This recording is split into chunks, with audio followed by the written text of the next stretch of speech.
స్పష్టంగా ఉంది. ఆదికాండం ఒక్కసారి చూసి ఆ ఒక వచనం అండర్లైన్ చేసుకోండి ఒక్కసారి. 24వ అధ్యాయం మొదటి వచనం. 24:1 చూడమ్మా. అబ్రహాము బహుకాలము గడిచిన వృద్ధుడయ్యుండెను, ఆ, అన్ని విషయములలోనూ యెహోవా అబ్రహామును ఆశీర్వదించెను. దేవునికి మహిమ. అబ్రహాము అన్ని విషయములలో ఆశీర్వదించబడ్డాడన్న మాట మీకు గుర్తుంది కదా. ఆయన వారసులు, ఆయన పిల్లలు మన విశ్వాసాన్ని బట్టి. ఇప్పుడు అబ్రహాము మనకి తండ్రి కదా, విశ్వాసులకు తండ్రి కదా. వారసత్వంగా అబ్రహాం పొందినటువంటి విశ్వాసాన్ని బట్టి నీతి రాజ్యమే కాదు, భౌతిక ఆశీర్వాదం కూడా మనకుంది. అయితే దేవుడు మనకు అనుగ్రహించేటువంటి గొప్ప ఆశీర్వాదాన్ని స్వతంత్రించుకోవడానికి కొన్ని అడ్డుబండలు మనలో ఉన్నాయి. వాటిని తీసివేయి దేవా అని మనం అంటాం, కానీ ఆయన అంటాడు, నేను కాదు నువ్వే తీసివేయాలి అంటాడు. నువ్వు తీసివేయి, నువ్వే తీసివేయి, నేను నీకు సపోర్ట్ చేస్తా అంటాడు దేవుడు. అవి నీ ఆశీర్వాదానికి అవరోధాలు. గొప్ప గొప్ప అద్భుతాలు నీవు చూడకుండా పెద్ద అడ్డుబండలు. నువ్వు దాన్ని కానీ తీసివేయగలిగితే నేను చేసేది నేను చేస్తాను, నువ్వు చూసేది నువ్వు చూస్తావు అంటాడు ఆయన. దేవుడు తొలగించమన్నాయి, దేవుడు తీసివేయమన్నాయి, ఖచ్చితంగా తీసివేయి. రెండు చూస్తావు నువ్వు. ఒకటి ఆశీర్వాదాన్ని, దీవెనను చూస్తావు. రెండు స్పష్టంగా దేవుని అద్భుతాలు నువ్వు చూడగలుగుతావు. ఐగుప్తు దేశంలో బానిసలుగా ఉన్నారండి ఇశ్రాయేలు జనాంగం. అక్కడ నుంచి దేవుడు మోషే ద్వారా బయటికి తెచ్చాడని 6 లక్షల కాల్బలం 6 లక్షల కాల్బలం బయటకు వచ్చారు. వచ్చినప్పుడు ఐగుప్తీయులు బంగారం వెండి వాళ్ళకి ఇస్తే అవి కూడా తెచ్చుకున్నారు. ఒక్కొక్కళ్ళ దగ్గర తక్కువే లేదు, బాగానే ఉంది, వెండి ఉంది, బంగారం ఉంది. ఎందుకంటే ఐగుప్తులో జ్యేష్ఠపుత్రుల వధ జరిగింది ఆ రాత్రి.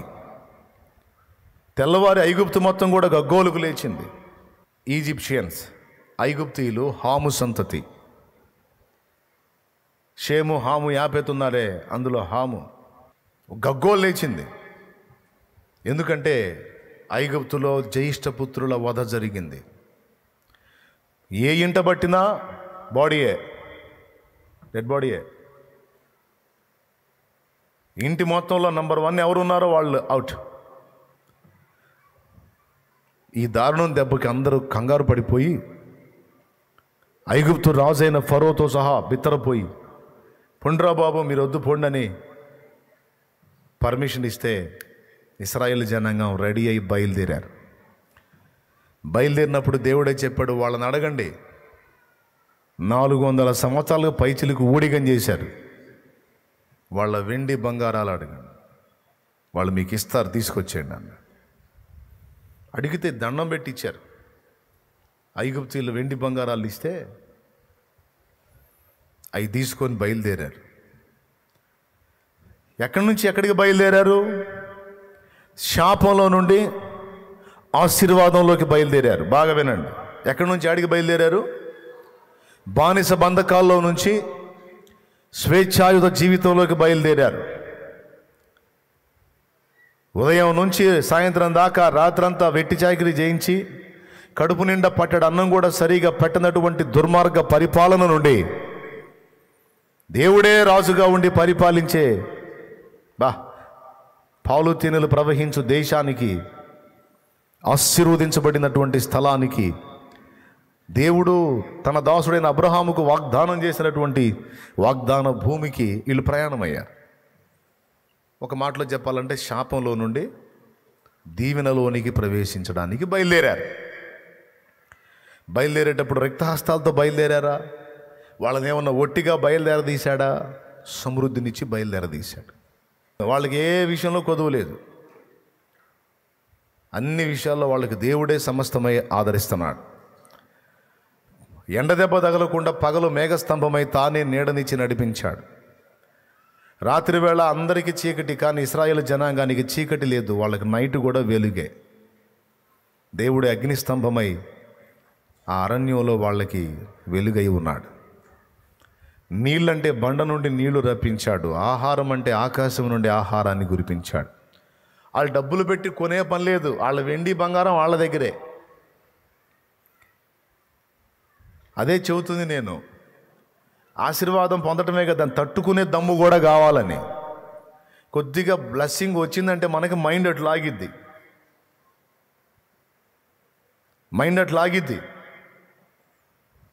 ఇలా బయలుదేరి ఒక ప్రాంతానికి వచ్చినప్పుడు అహరోన్ని, మరో ప్రాంతంలో మోషేని దేవుడు బ్రేక్ చేశాడు. దగ్గరికి చేరారు. వాగ్దత్త దేశానికి యెహోషువ నాయకుడిగా నిలబెట్టాడు. ఆ యెహోషువ నాయకత్వంలో ఎరికో పట్టణాన్ని ముట్టడి వేయటం అనేది జరిగింది. ఆ ఎరికో పట్టణాన్ని ముట్టడి వేసినప్పుడు దేవుడు ఇశ్రాయేలు యోధులకు చెప్పింది ఏంటంటే, అది శాపగ్రస్తమైన పట్టణము, శపితమైంది గనక అందులో ఏది కూడా మీరు తెచ్చుకోవద్దు, శపితమైన వాటిని మీరు తెచ్చుకోవద్దు, అవి నీకు పనికిరావు, అవి నీ ఇంట ఉండకూడదు అని చెప్పాడు. సరే వెళ్ళారు, దాన్ని గెలిచారు. అందరూ జాగ్రత్తగా వచ్చారు, ఎవడేది ముట్టలా.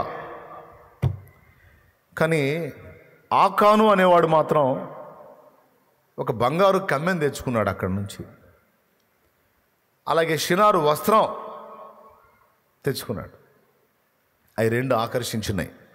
బంగారము, ఆకర్షణీయమైన వస్త్రాలు ఆకర్షించినాయి మనోడేమో లేక ఎడుతున్నాడా? వస్త్రాలు ఏమన్నా తనకి ఇబ్బందిగా ఉన్నాయా? 40 సంవత్సరాల నడకలో వస్త్రాలు పాతగిలలేదు, చెప్పులు అరిగిపోలేదు అంటే ఎంత అద్భుతం జరిగిందో ఊహించండి మీరు. ఒక పక్క దేవుని ఆశీర్వాదాన్ని, ఒక సూచక క్రియ భయంకరంగా అనుభవిస్తానే, మళ్ళీ ఒక పక్కన కక్కుర్తి. ఆల్రెడీ ఆశీర్వాదంలోనే ఉన్నాడు, ఆల్రెడీ ధనం కలిగే ఉన్నాడు. అయినా ఇంకా కావాలి. అరే, ఐగుప్తులో ఇంత మాత్రం కూడా దిక్కు దేశాలు లేకుండా అల్లాడే వాళ్ళ చేత కొరడా దెబ్బలు తిన్నాం, తన్నులు తిన్నాం, బరికలు తీసుకొని బాధ ఆడబెట్టారు, గాడిద చాకిరీ చేశాం. ఈరోజు ఏ చాకిరీ లేదు, నడకే కదా. ఎక్కడికి? ఆశీర్వాదంలోనికి, శాశ్వత దీవెనలోనికి నడకే కదా. అన్నీ దేవుడే చూసుకుంటున్నాడు. ఇక మనకు కొద్దివేముంది? ఒక పక్క దేవుని మహిమను అనుభవిస్తా, ఇక వెండితో పని ఏంటి, బంగారుతో పని ఏంటి, షీనారు వస్త్రాలతో పని ఏంటి? చిచ్చి, ఎందుకు? అందులో స్పష్టంగా చెప్పాడు యెహోషువ, ఎందుకులేబ్బా అనుకుంటే పోయే, అనుకోలా, దురాశకు లోనయ్యాడు. యాకోబు రాసిన పత్రిక 1వ అధ్యాయము 13వ వచనం, దురాశ గర్భమును ధరించి పాపమును కనగా పాపం పరిపక్వమై. యాకోబు రాసిన పత్రిక 1వ అధ్యాయము 13-14 వచనాలు చూడు. 15వ వచనం చదువు. దురాశ గర్భమును ధరించి పాపమును కనగా పాపం పరిపక్వమై మరణమును కనును. చూడండి, మనోడి హృదయంలో ఈ కక్కుర్తి బుద్ధి, దురాశ లేకేం లేదు. బంగారు కమ్ముంటే దాన్ని అమ్మి సొమ్ము చేసుకోవాల్సిన అవసరం లేదు. షినారు వస్త్రాలతో ఎచ్చులు పడాల్సిన అవసరం అంతకన్నా లేదు. అంతా తన స్వజనం. అయినా సరే ఒకరికంటే వేరుగా నేను స్పెషల్గా కనబడాలి, షినారు వస్త్రాలు నాకు ఉపయోగపడతాయి, బంగారం కూడా ఇతరుల కంటే నా దగ్గర ఎక్కువ ఉండాలి. తెచ్చుకున్నాడు బంగారు కమ్మె, వస్త్రాలు గుట్టుగా గుడారంలో మధ్యలో భూమిలో పాతిపెట్టాడు. ఎవరికి మళ్ళీ చెకింగ్ చేసినా అర్థం కాకుండా తన గుడారంలో వాటిని దాచాడు. యుద్ధంలో ఓటమి ఎదురైంది. వీడు చేసిన పనికి ఇంచుమించు 30 మంది పైచులకు పోతారు. యెహోషువ ఏడుస్తూ కూర్చుంటాడు. ఎందుకు నాయనా మరి ఇలా చేశావు? నేను నీకు తోడై ఉంటాను, నీ ఎదుట ఎవ్వడో నిలవడని వాగ్దానం చేశావు, ఎందుకు ఇంత దారుణం జరిగింది దేవా అని ఏడుస్తూ కూర్చుంటే దేవుడు మాట్లాడాడు, యెహోషువ, నువ్వు దుఃఖముఖుడవై నేల తల ఉంచి ఎందుకు కూర్చున్నావు? లే, ఇశ్రాయేలు పాపం చేశారు అన్నాడు. అందులో నుంచి ఆ పాపాన్ని పరిహరించును అన్నాడు. అప్పుడు ఇక అందరినీ గ్రేడ్ చేస్తే మనోడు దొరికాడు. ఆకాన్ శపితమైనవి తెచ్చి తమ గుడారములో పెట్టుకున్నవారు నీలో ఉన్నారు. గ్రేట్ చేయమన్నాడు. అప్పుడు ఆకాను పట్టబడ్డాడు. జబ్ది మనవడు కర్మీ కుమారుడు ఆకాను. యెహోషువ అన్నాడు, కుమారుడా ఏం జరిగిందో చెప్పు అన్నాడు. ఇక క్లీన్గా అతనే క్యాచ్ అయ్యేసరికి ఇక భయం వచ్చింది. చెప్పాడు, శపితమైనవి ముట్టవద్దు, శపితమైనవి తెచ్చుకోవద్దని మీరు చెప్పారు. మీరు కాదు, దేవుడే చెప్పాడు. అయినా నేను ఆ మాటలను త్రోసివేసి యెరికో ప్రాంతములో మనం అటాక్ చేసినప్పుడు ఒక బంగారపు కమ్మి, షినారు వస్త్రములు నేను తెచ్చుకున్నా. అదిగో నా గుడారములో మధ్యలో దాన్ని భూమిలో పాతిపెట్టా. అంటే పోయి చెక్ చేస్తే అవి ఉన్నాయి. తర్వాత ఆకాను ఏమయ్యాడో, ఆ ఫ్యామిలీ ఏమైందో మీకు తెలుసు. ఈ ఒకడు చేసిన పనికి టోటల్ ఫ్యామిలీ ఎఫెక్ట్ అయిపోయింది.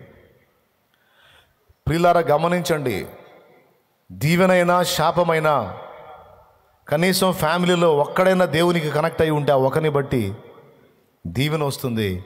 శాపం కూడా ఫ్యామిలీ మొత్తంలో ఒకడు దరిద్రుడై ఉంటే, ఒకతే దరిద్రురాలై ఉంటే ఆ ఒకదాన్ని బట్టి దరిద్రపు పేరు వచ్చింది, శాపం కూడా వచ్చే అవకాశం ఉంది. ఆ దరిద్రుని బట్టి ఇబ్బంది కూడా వచ్చే అవకాశం ఉంది. ముఖ్యంగా కుటుంబంలో ముఖ్య వ్యక్తులుగా పరిగణించబడ్డ వాళ్ళ విషయంలో చాలా కేర్ఫుల్గా ఉండాలి. ఆశీర్వాదమైన అలానే, శాపమైన అలానే. ఎక్కడ పెట్టాడని ఉంది? గుడారంలో దాచిపెట్టాడంట. ఏంటిది? శపితమైంది. చాలా కీలకమైన విషయం చెప్తా. గుడారము అంటే మనం చూసేటువంటి గుడారం, ఆకాను గుడారం మామూలు హస్తకృత గుడారం. కానీ ఆ గుడారం కాకుండా మనుష్య దేహం కూడా గుడారంతో పోల్చబడింది. 2 కొరింథీ పత్రిక 5వ అధ్యాయం 1వ వచనం చదువు. 2 పేతురు 5:1. 2 కొరింథీ, అలాగే పేతురు కూడా తర్వాత దిద్దు. కానీ భూమి మీద మన గుడారమైన ఈ నివాసము, భూమి మీద మన గుడారమైన ఈ నివాసము, మన గుడారమైన ఈ నివాసము శిథిలమైపోయినను అన్నాడు. ఏ నివాసం? ఏ గుడారం? శరీరాన్ని గూర్చి ఆయన మాట మాట్లాడుతున్నాడు. అలాగే పేతురు 2 పేతురు పత్రిక 1వ అధ్యాయము 13-14 వచనాలు చూడు. మరియు మన ప్రభు అయిన యేసుక్రీస్తు నాకు సూచించిన ప్రకారము నా గుడారమును త్వరగా విడిచిపెట్టవలసి వచ్చునని ఎరిగి నేను ఈ గుడారములో ఉన్నంత కాలము ఈ సంగతులను జ్ఞాపకము చేసి మిమ్మల్ని రేపుట న్యాయమని ఎంచుకొనుచున్నాను. చూడండి, 2 కొరింథీ పత్రికలోను 2 పేతురు పత్రికలోను శరీరము గుడారంతో పోల్చబడింది. అవునా? దేంతో పోల్చబడింది? భూమి మీద మన నివాసమైన ఈ గుడారం. పౌలు అన్నాడు. పేతురు కూడా ఏమన్నాడు? నేను ప్రభువు నాకు సూచించిన ప్రకారం నాకు అర్థమవుతుంది, నేను ఇక ఈ గుడారాన్ని వదిలిపెట్టి వెళ్ళే టైము వచ్చింది అని మాట్లాడుతున్నాడు పేతురు. పేతురు కూడా తన శరీరాన్ని గుడారము అన్నాడు. మీరు యెహోషువ గ్రంథం 7 చూస్తే అక్కడ ఆకాను నేను గుడారంలో పెట్టాను అన్నాడు. ఏం పెట్టాడు? గుడారంలో శాపగ్రస్తమైన దాన్ని పెట్టాడు. 1 కొరింథీ పత్రిక 10వ అధ్యాయము 1 కొరింథీ పత్రిక 10వ అధ్యాయము 11వ వచనం మనం చదివితే, ఈ సంగతులు దృష్టాంతములుగా వారికి సంభవించి యుగాంతమందున్న మనకు బుద్ధి కలుగుటకై వ్రాయబడింది అని ఉంది. ఆనాడు వాళ్ళకి భౌతికంగా ఎదురైనాయి, మన ఆత్మీయ జీవితానికి కోడవుతాయి. ఈ సంగతులు దృష్టాంతములుగా వారికి సంభవించి యుగాంతమందున్న మనకు బుద్ధి కలుగుటకై వ్రాయబడింది అని ఉంది. సో వాళ్ళకి భౌతికంగా జరిగినాయి, మనం ఆత్మీయంగా అర్థం చేసుకోవాల్సిన అవసరత ఉంది. ఆనాడు ఆకాను పెట్టినటువంటి ఆ శాపగ్రస్తమైంది భౌతిక గుడారంలో పెడితే అది దరిద్రతకు, ఓటమికి, పతనానికి కారణమైతే, వాడొక్కడే కాకుండా టోటల్ జనాంగం మొత్తం ఎఫెక్ట్ అవ్వడానికి, కుటుంబం మొత్తం ఎఫెక్ట్ అవ్వడానికి ఆ ఒక్క పని కారణమైతే, ఈనాడు మన గుడారంలో, ఈ దేహము అనే గుడారంలో, హృదయము అనే అంతర్గుడారంలో కొన్ని శపితమైనవి మనం కలిగి ఉండే అవకాశం ఉంది. ఖచ్చితంగా ఉంది. వాటిని అక్కడే పెట్టుకొని జయ జీవితాన్ని ఆశిస్తే రాదు. వాటిని అక్కడే పెట్టుకొని ఆశీర్వాదాన్ని వెతికితే రాదు. వాటిని అక్కడే పెట్టుకొని దీవెనల కోసం గోజులాడితే రాదు. వాటిని అక్కడే పెట్టుకొని కుటుంబాశీర్వాద కూటానికి పోయి కూర్చున్నా రాదు. ఫ్యామిలీ బ్లెస్సింగ్ ప్రేయర్ నువ్వు అటెండ్ అయినా బుస్సే. స్తోత్రం. ఎందుకంటే గుడారం యొక్క దీవెన, గుడారం యొక్క వర్ధిల్లు అనేటువంటి మెట్టు శపితమైన వాటిని తొలగించుట అనే దానిలో ఉంది. దేహం గుడారంతో పోల్చాడు. ఇది భౌతిక గుడారం అయితే హృదయం అంతర్గుడారం. కొంతమందికి బయటకు కనపడవు, లోపల ఉంటాయి. యెహెజ్కేలు గ్రంథము 14:7 త్వరగా చూడు. యెహెజ్కేలు గ్రంథము 14:7 విగ్రహాలు ఉన్నాయి, ఇవి ఎక్కడున్నాయి అన్నాడు? మనస్సున అన్నాడు. బయటికి కనపడట్లా, లోపల ఉన్నాయి. చదువు ఒకసారి 14:7. ఇశ్రాయేలులోను వారి దేశంలో నివసించు పరదేశుల్లోను ఎవరైనను నన్ను అనుసరించక నాకు అన్యులై తమ మనస్సును విగ్రహములను నిలుపుకొని తమకు దోషము కలుగు చేసుకుని అభ్యంతరమును తమ ఎదుట పెట్టుకుని తమ నిమిత్తమే నా యుద్ధ విచారణ చేయవలనని ప్రవక్త ఎద్దుకు వచ్చినేడల యెహోవానగు నేనే స్వయముగా వారికి ప్రత్యుత్తరం ఇచ్చేదను. చూసారా ఎక్కడ నిలుపుకున్నారట విగ్రహాలను? మనస్సున విగ్రహములను నిలుపుకొని తమకు దోషము కలుగజేసుకొని అభ్యంతరమును తమ ఎదుట పెట్టుకొని తమ నిమిత్తం. ఇదే మాట మరో చోట కూడా అంటాడు. అసలు ఈ స్థితిలో ఉన్నోళ్ళు నా దగ్గర విచారణకు రావచ్చా అంటాడు. అంటే బయటికి కనపడేదాన్ని మనుషులు చూస్తారు, లోపల ఏముందో లోపల కథా కమామిషి ఆయన చూస్తాడు. దేవునికి స్తోత్రం కలుగును గాక. మనుషులకు మనం ముసుకేస్తాం, మనుషుల్ని మనం మాయ చేస్తాం, కానీ దేవునికి ముసుకేయలేం, దేవుణ్ణి మాయ చేయలేం. హృదయములో ఏముందో ఆయన ఎరిగి దాని ఫలాన్ని నీకు నాకు ఇవ్వక మానడు. అందుకే అందరికీ కూడా ఒక హెచ్చరికలాగా ఈ అంశాన్ని ఎత్తుకున్నాను. దేవుడు నిన్ను దీవించాలని ఆశిస్తున్నాడు. ఈరోజు దీవించబడినటువంటి వ్యక్తివి నువ్వు, ఆశీర్వదించబడిన వ్యక్తివి నువ్వు. ఇప్పుడు ఒకవేళ నువ్వు దరిద్ర స్థితిలో ఉండొచ్చు, అవసరాన్ని బట్టి మాత్రమే. అయిపోయిన తర్వాత దేవుడు నిన్ను సిద్ధపరిచిన తర్వాత పట్టజాలనంతగా నిన్ను దీవించబోతున్నాడు ఆయన. నువ్వు దురాశకు బరిగెత్తాల్సిన అవసరం లేదు, నీచానికి దిగజారాల్సిన అవసరం లేదు. దానికోసం తప్పుడు అడ్డదిడ్డమైనటువంటి అక్రమాలకు, అవినీతి కార్యకలాపాలకు దిగజారాల్సిన అవసరం లేదు. వంకర త్రోవల్లోకి వెళ్ళాల్సిన అవసరం లేదు. ఇంతకాలం సహించావు, ఇంకొంతకాలం ఓరిమితో సహించు. నా దేవుడు నీ పక్షాన కార్యం చేయబోతున్నాడు. తప్పకుండా నిన్ను ఆశీర్వదిస్తాడు, పట్టజాలనంతగా ఆశీర్వదిస్తాడు. ఇది నమ్ము, నమ్ము. ఆ శాపంలో నుండి ఆశీర్వాదానికి బయలుదేరాడు. ఆశీర్వదించబడిన ఆహారం తింటున్నాడు, ఆశీర్వదించబడిన ప్రయాణం చేస్తున్నాడు, ఆశీర్వాదకరమైన స్థలంలోకి వెళ్తున్నాడు. ఏం చేసుకుంటాడు? బంగారు కమ్మిని. ఏం చేసుకుంటాడు? షినారు వస్త్రాలని. చూడండి, ఒక్కసారి ఊహించండి. కానీ ఏం చేద్దాం? గుడారములో, ఏ గుడారంలో? ఆ గుడారంలో కాదు, శాపగ్రస్తమైన దాని పట్ల వ్యామోహం హృదయ గుడారంలో ఉంది. కొంతమంది ఇది ముఖ్యమైన మాట వినండి. 100లో 98% బాగానే ఉంటారు, ఎక్కడా చిక్కరు.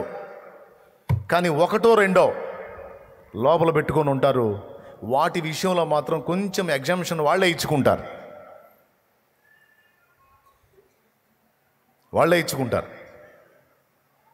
అంటే 1-2 విషయాల్లో, శాపగ్రస్తమైన 1-2 విషయాల్లో రాజీ పడిపోతారు.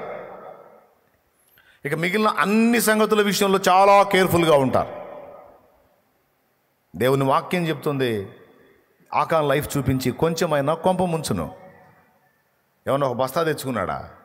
బంగారు కమ్మిలో షినారు వస్త్రాలు ఏమన్నా ఒక బస్తా తెచ్చుకున్నాడా? షినారు వస్త్రం అంటే ఖరీదు గలది, బంగారు కమ్మె ఒకటే. ఒకసారి చూస్తారా? యెహోషువ 7 ఆకాన్ చెప్తాడు ఏం తెచ్చాడు. 16వ వచనం నుంచి 16వ వచనం చెప్తుంది చూడండి. కాబట్టి యెహోషువ ఉదయమున లేచి ఆ. ఇశ్రాయేళ్లను వారి గోత్రములను వరుసనిలో పెట్టి దగ్గరకు రప్పించినప్పుడు యూదా గోత్రము పట్టబడింది. ఆ మొత్తం చదివి ఏముందో చెప్పు, గుడారంలో ఏం తెచ్చిపెట్టినాడో చెప్పు. అంతే, వరుసల కింద ఆకాను కుమారుడా చెప్పు నాయన అంటాడు యెహోషువ. ఆకాన్ యెహోషువతో, ఆ. ఇశ్రాయేలుల దేవుడైన యెహోవాకు విరోధముగా నేను పాపము చేసినది నిజము. వచనం చెప్పు. 20వ వచనం. అది చదువు. దోపుడు సొమ్ములో ఒక మంచి షీనారు పై వస్త్రమును, ఒక వస్త్రం షీనారు, మంచి షీనారు పై వస్త్రం, 200 తులముల వెండిని, 10 తులముల ఎత్తుగల ఒక బంగారు కమ్మిని నేను చూచి వాటిని ఆశించి తీసుకుంటిని. 200 తులాలంట. ఎన్ని తులాలైతే ఒక కిలో అయిద్దండి? ఒక వెండిది, ఒక బంగారుది, మూడిటి మీద లాగింది మనసు. నా పాయింట్ ఏంటంటే, శాపగ్రస్తమైంది గుడారంలోనికి ఏది? తన భౌతిక గుడారంలోనికి రావటానికి ముందు అది తన అంతర్గుడారంలో ఉంది. అందుకే అంటాడు యేసయ్య, ఒక స్త్రీని మోహపు చూపుతో చూచు ప్రతివాడు అప్పుడే తన హృదయమందు ఆమెతో వ్యభిచారం చేసిన వాడగును. నీ కుడి కన్ను నిన్ను అభ్యంతర పరిస్తే దాన్ని పెరికి నీ యొద్ద నుండి పారవేయి. 2 కన్నులు కలిగి నువ్వు నరకంలో పడవేయబడ్డ కంటే ఒంటి కన్ను కలిగి నువ్వు పరలోకంలో ప్రవేశించుట నీకు మేలు కదా అంటాడు. మత్తయి సువార్త 5వ అధ్యాయం 27, 28, 29 వచనాలు. ఎందుకంటే అసలు ముందు లోపల పుట్టిద్దండి తెగులు. ఎక్కడ? హృదయంలో పుట్టిద్ది. అది క్రియ చేసిద్ది తర్వాత. కొంతమందికి కొన్ని తప్పుల విషయంలో కొద్దిగా సింపతి ఉంటుంది లోపల. అంటే అన్నిటి విషయంలో సీరియస్గా ఉంటారు, కానీ కొన్నిటి విషయంలో మాత్రం రాజీ పడి బ్రతుకుతూ ఉంటారు. దేవుడు అంటాడు, శపితమైందంతటిని కూడా నీ గుడారంలో నుంచి పూర్తిగా నిర్మూలన చేయి, పూర్తిగా తీసేయి, అప్పుడు పూర్తిగా నువ్వు ఆశీర్వదించబడతావు అంటాడు ఆయన. పూర్తిగా నేను ఇవ్వాలనుకున్నవన్నీ నువ్వు స్వతంత్రించుకుంటావు. సమాధికి రాయడ్డున్నట్టు నీ గుడారంలో, నీ అంతర్గుడారంలో శాపగ్రస్తమైన వాటి పట్ల, కొన్నిటి పట్ల నీకు వ్యామోహం చావలేదురా నా కుమారుడా, నీకు వ్యామోహం చావలేదు నా కుమారి. వాటి మీద నీకు ఇంకా మమత మమకారాలు ఉన్నాయి. వాటిని నిర్ద్వందంగా నువ్వు తొలగించాలి. ఇంకక్కడ ద్విమనస్సు పనికిరాదు. అది పూర్తిగా నిర్మూలన చేసిన దాకా నువ్వు నిద్రపోకూడదు. యుద్ధం ప్రకటించాలి. అది బలవంతముగా నీ యుద్ధం నుండి పెరిగివేయాలి. మనం ఏమి నమ్మి ప్రకటిస్తున్నాం? సువార్త. ఉన్నంతవరకే నీ ఆటలు. చచ్చిన తర్వాత నరకం ఉంది, పాతాళం ఉంది. ఆ నరకం నుంచి, పాతాళం నుంచి నిన్ను నన్ను కాపాడటానికే ప్రభు వచ్చి ప్రాణం పెట్టాడు అనే కదా మనం సువార్త చెబుతున్నాం. నరకం అనేది లేకపోతే, పాతాళ అగ్ని లేకపోతే ఆయన ఎందుకు ప్రాణం పెట్టాలి? చచ్చిపోయినోడు మళ్ళీ భూమి మీద ఆత్మలాగా తిరిగే ఛాన్స్ ఉంటే, చచ్చినోడికి కూడా మళ్ళీ భూమి మీద వాడు ఇష్టం వచ్చినట్టు తిరిగేదానికి స్వేచ్ఛ ఉంటే, బతికున్నప్పుడు లేని శక్తులు చచ్చినాకు వచ్చి ఇంకా అద్భుతాలు ఆశ్చర్యాలు చేసే ఛాన్స్ ఉంటే, ఆయన రావటం ఎందుకు? ప్రాణం పెట్టడం ఎందుకు? చిత్రవాదను అనుభవించడం ఎందుకు? టోటల్ సిలువే వ్యర్థమైపోయిద్ది, వేస్ట్ అయిపోయిద్ది. చచ్చినోళ్ళు మళ్ళీ దయ్యాలై భూమి మీదే తిరుగుతూ ఉంటే ఇక నరకం లేనట్టేగా, పాతాళం లేనట్టేగా. ఆ ఎగ్జామ్షన్ ఇచ్చాడా? అలాగే వాళ్ళు భూమి మీద ఫ్రీగా తిరిగే ఛాన్స్ ఉంటే మరి పిచ్చి బట్టి వచ్చి సిలువ ఎక్కాడా? నరకం ఉంది కాబట్టేగా. లేకపోతే నువ్వు పిచ్చి బట్టి సువార్త చెబుతున్నావా? మరి ఎందుకు చెబుతున్నావు సువార్త? నువ్వు చేసేది నీకే అడ్డొచ్చి వస్తుంది. అర్థమై సావట్లా, నీకు అర్థమై సావట్లా. నువ్వే యేసుప్రభు నమ్ముకో నిత్య జీవం లేకపోతే నరకం అని చెబుతావు. మళ్ళీ నువ్వే సచ్చినోడు దయమై తిరిగాడు, భూమి మీదకి వచ్చాడు, సచ్చినా భూమి మీదకి వచ్చి తిరుగుతుందని నువ్వే చెబుతావు. ఏ సోది ప్రసంగం కదా అది. ఎందుకట్లా? ఉన్నది ఉన్నట్టు చెప్పు, సత్యం చెప్పు. చచ్చిన మానవాత్మలు దురాత్మలుగా మారి భూమి మీద తిరుగుళ్ళు ఉండవు. అలా భ్రమ పుట్టిస్తుంది దురాత్మ. డీటెయిల్స్ చెప్పినప్పుడు, వాటిని ఎంక్వైరీ చేసుకున్నప్పుడు, ఆ డీటెయిల్స్ నిజంగా పక్కా ఓకే అయినప్పుడు నమ్మటానికి అవకాశం ఏర్పడింది. కానీ అందులో మోసం ఉంది అని చెబుతున్నా.